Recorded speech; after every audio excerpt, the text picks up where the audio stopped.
Christians believe Jesus was crucified, died, and on the third day rose from the dead and ascended into heaven. But for 2,000 years, there have been those who've challenged the truth of this biblical story. And some have died for expressing those doubts. Did Jesus really die on the cross?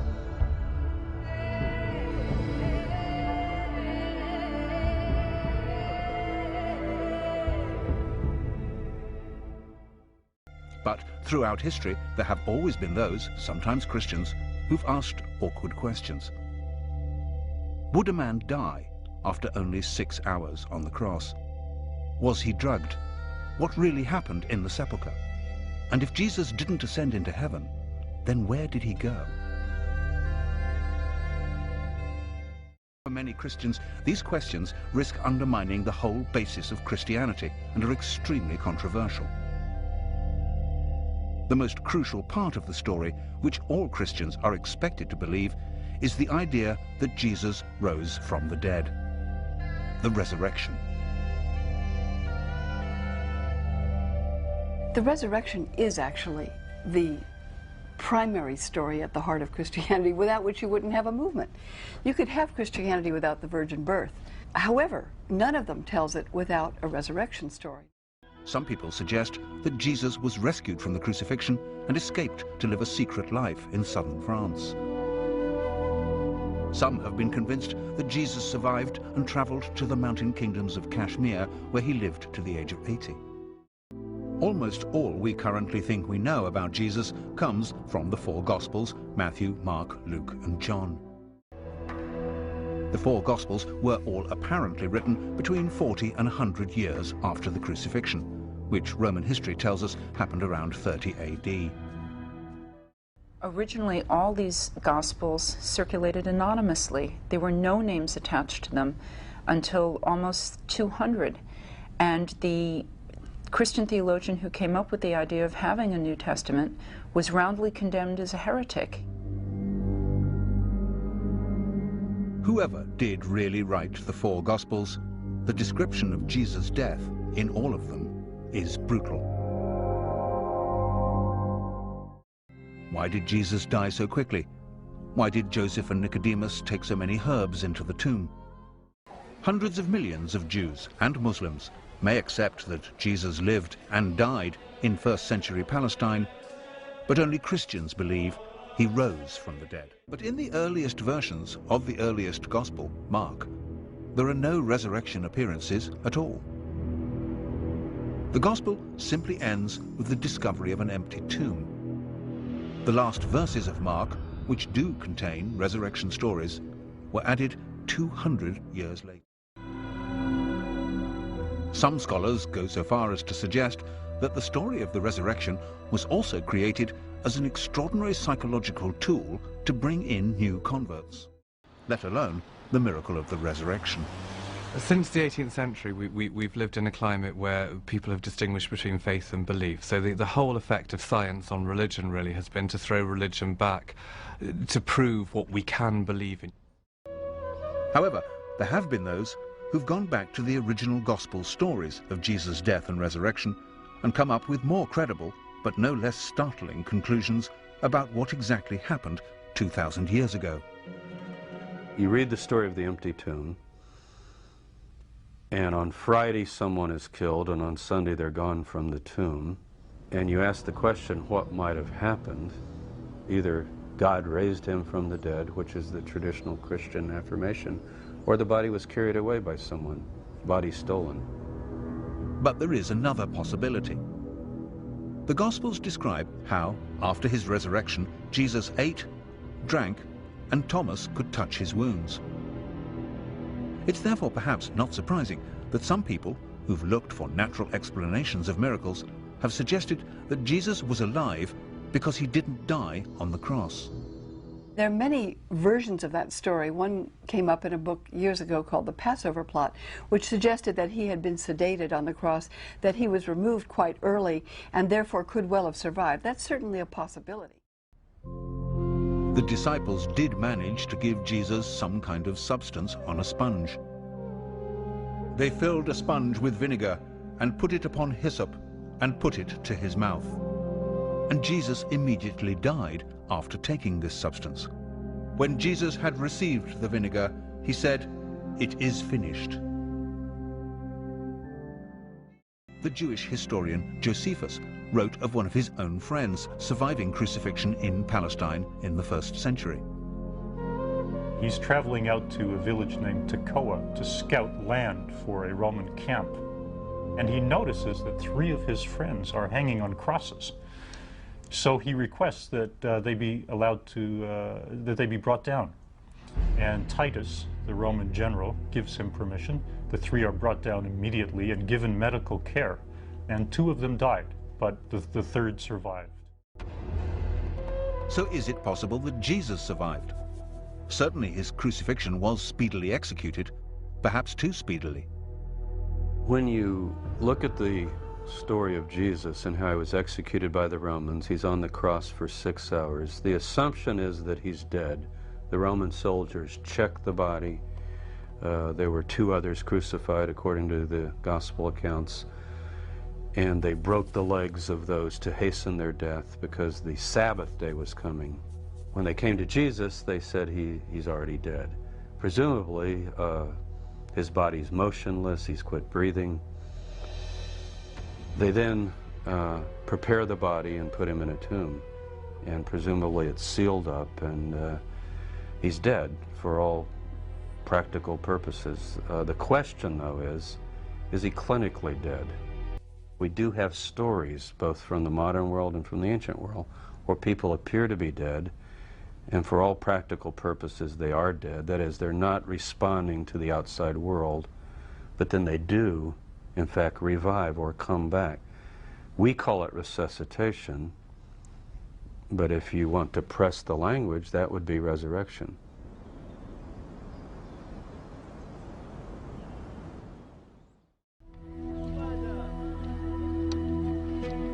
If Jesus did indeed survive crucifixion, either through resurrection, as the Bible tells us, or more controversially, through resuscitation, then he is once more a condemned man.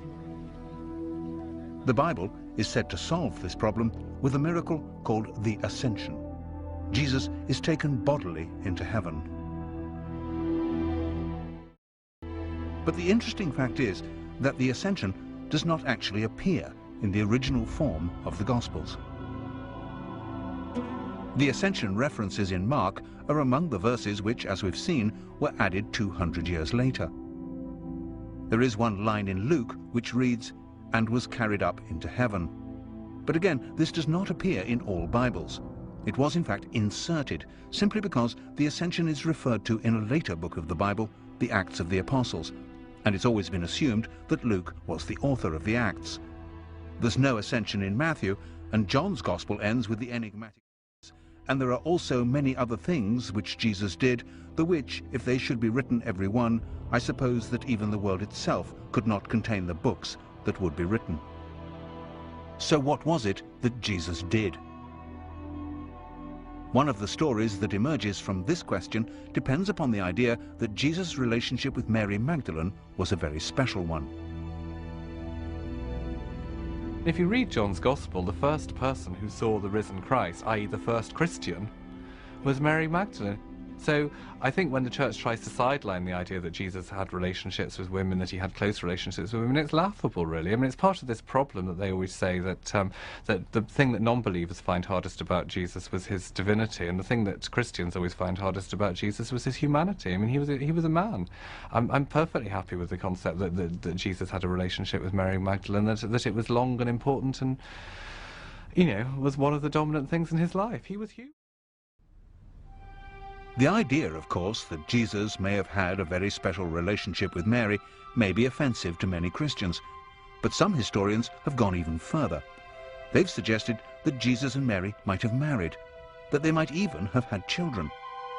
So if we're trying to find out where, in his flight from the Romans, Jesus could have gone, perhaps we should start by finding out where Mary went.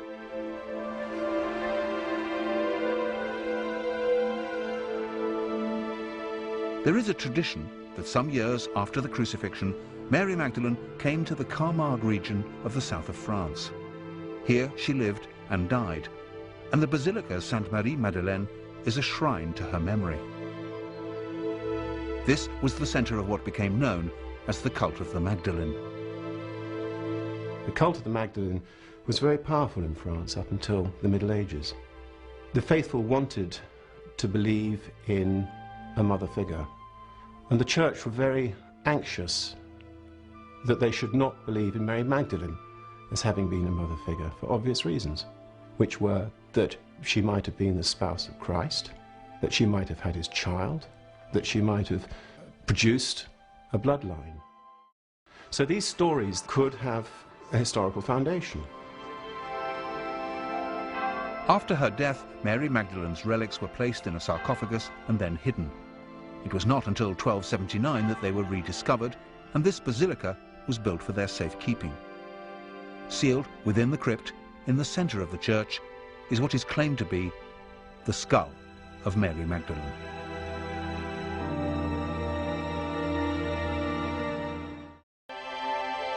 The concept of the heavenly second coming, of Jesus returning on the day of judgment, was only created after it was clear that Jesus had not returned in that everyday sense.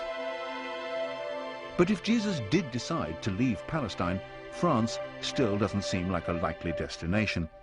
It was, after all, a Roman colony. Some claim that if Jesus did survive the crucifixion, his first priority would be to escape from the clutches of the Romans. Jesus, I think, would have to leave the territory. And we have to ask the question, where would he go? And you just look at a map. Palestine is on the far eastern border of the Roman Empire. If you go west, you're going right into the heart of Roman territory, where we have our 15 legions stationed around the world. If you go east, you're crossing over into Parthia, and you're going towards Persia eventually, and India and Afghanistan, that direction. And there's another reason why Jesus might have been tempted to go east. But to understand that, we have to go back to the year of his birth. We all recognize the story in Matthew's Gospel of the 3 wise men from the east who followed a star and presented themselves and their gifts to the baby Jesus. What we perhaps don't recognize immediately is the similarity between this story and the traditions of a religion that is 500 years older than Christianity: Buddhism.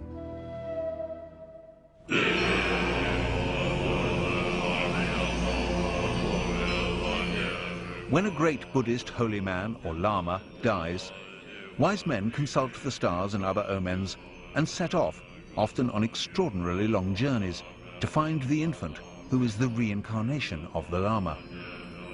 When the child is old enough, he's taken away from his parents and educated in the Buddhist faith. Could this be the origin of the story of the 3 wise men?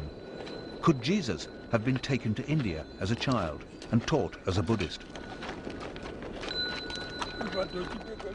The Russian writer Nikolai Notovich, traveling in India in the 19th century, discovered an ancient manuscript in a Buddhist monastery in Tibet. In his book, The Unknown Life of Jesus Christ, Notovich translated this manuscript, and it tells of a divine child called Isa, born in the 1st century, to a poor family in Israel. Isa came to India at the age of 14, where he learned the laws of Buddhism before returning to Israel at the age of 29. But if Jesus traveled or returned to the East, surely there would be legends like those in the south of France to support the idea. And of course there are such traditions. The people here in Kashmir call their tribe Ben-e Israel and claim to be descendants of the lost tribes. And here there are stories that the 1st century preacher, Isa, known locally as Yus Asaf, meaning leader of the healed, returned to Kashmir in his 30s.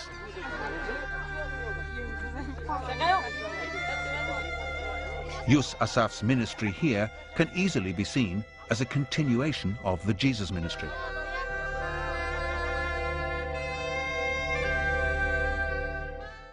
And in a local temple called the Temple of Solomon, there used to be an inscription which told of Yusasaf's claim around the year 50 AD to be Jesus, the prophet from Israel. Yusasaf continued to teach and preach in Kashmir until he died around the year 80 AD. He was buried in Srinagar.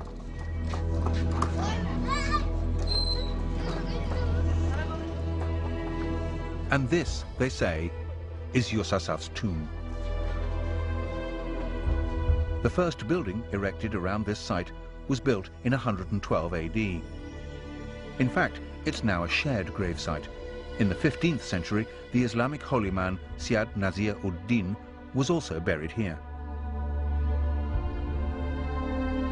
Although both gravestones under the cloth point north-south in the Islamic tradition, the body of Yusasaf is buried beneath in a grave dug east-west in the Jewish tradition.